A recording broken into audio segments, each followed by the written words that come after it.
Buenos días. Proseguimos un día más, por la gracia de Dios, en este comentario del Catecismo de la Iglesia Católica. Bien, hay también un texto muy importante para descubrir pues cuál es la visión que Jesús quiere darnos del templo. Está dentro de ese diálogo que tuvo Jesús con la samaritana. Lo tenéis en el capítulo 4 del Evangelio de San Juan, versículo 21 y siguientes. Una vez que ya Jesús se había adentrado a hablar con la mujer samaritana, una vez que le había ya dado a entender que conocía su vida, los maridos que había tenido, etcétera, etcétera, esa mujer le dice: Señor, veo que eres un profeta. Nuestros padres adoraron en este monte. Ese monte era Garizim, ¿no?, donde los samaritanos adoraban a Dios. Y vosotros decís, dice ella, que en Jerusalén es el lugar donde se debe de adorar. Es decir, había una especie de disputa entre judíos y samaritanos. Los samaritanos decían que Garizim era el monte en el que había que adorar a Dios, era el lugar de la revelación de Dios, mientras que los judíos decían que no, pues que era en Jerusalén, en Sion. Y Jesús le dice a esta mujer: créeme, mujer, que llega la hora en que ni en este monte ni en Jerusalén adoraréis al Padre. Vosotros adoráis lo que no conocéis, nosotros adoramos lo que conocemos, porque la salvación viene de los judíos, pero llega la hora, y ya estamos en ella, en que los adoradores verdaderos adorarán al Padre en espíritu y en verdad, porque así quiere el Padre que sean los que le adoren. Dios es espíritu, y los que adoran deben adorar en espíritu y en verdad. Es decir, Jesús le dice a la mujer samaritana, pues por una parte le quita la razón en la disputa tradicional que había existido de si Garizim o Jerusalén era el lugar de la revelación de Dios. Dice: no tenéis razón.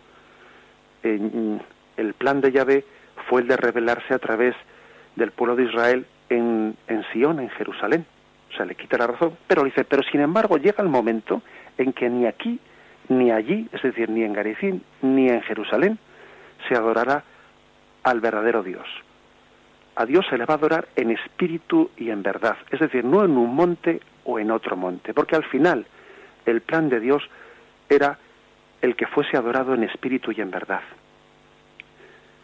Qué importantes son estas palabras, porque fijaros, llegó el año 70, al poco tiempo de esta profecía de Jesús de destrucción del templo, el templo fue destruido, y fijaros lo que es actualmente Jerusalén, que es todo un signo vivo de cumplimiento de las palabras de Jesucristo. Resulta que actualmente, en esa explanada del templo, destruida y no reconstruida desde entonces, ¿no?, en esa explanada del templo están allí las dos grandes mezquitas musulmanas, la mezquita de Omar y la de Al-Aqsa, que es una auténtica afrenta, ¿no?, pues para los judíos.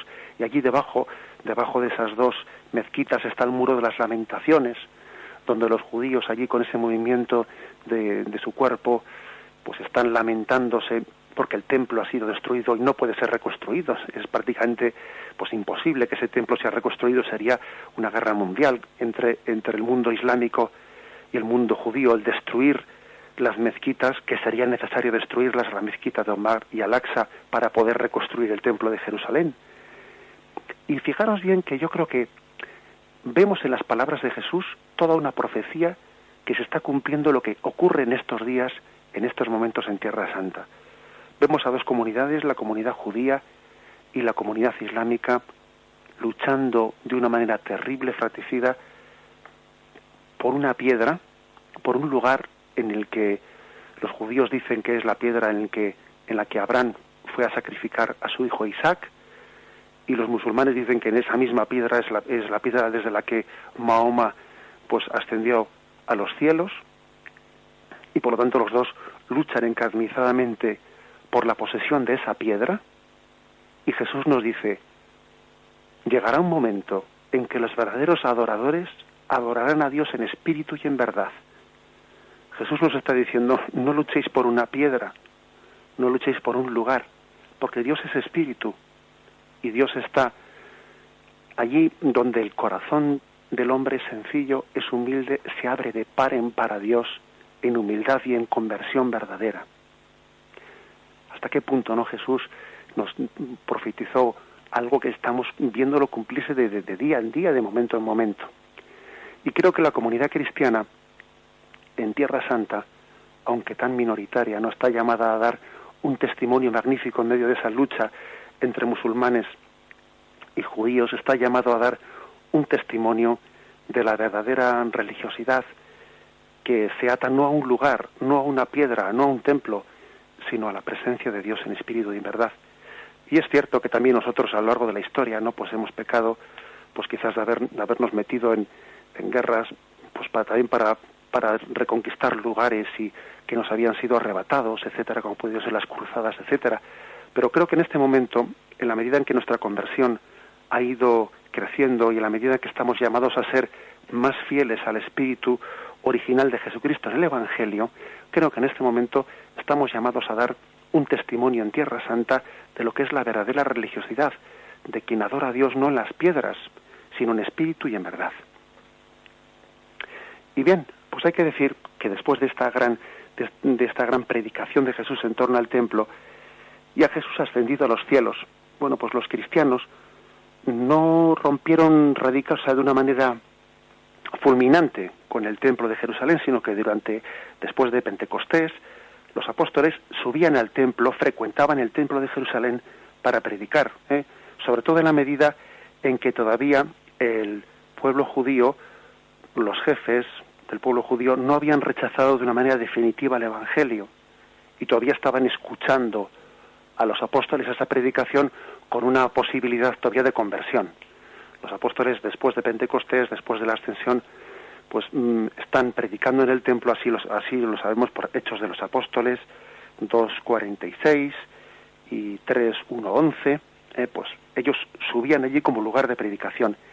Y sin embargo, pues en la medida en que poco a poco se va rechazando por una parte importante del pueblo de Israel el mensaje de Jesús, pues se van distanciando del templo hasta que finalmente la destrucción del templo por parte de Tito, bueno, pues fue providencial también, no solamente por el cumplimiento de las profecías de Jesús, sino para que el propio cristianismo pues cortase amarras y conforme a las palabras de Jesús, pues no estuviese ligado a un templo, a unos muros, sino que se lanzase a todo el mundo en la predicación de Jesucristo, el templo de Dios vivo.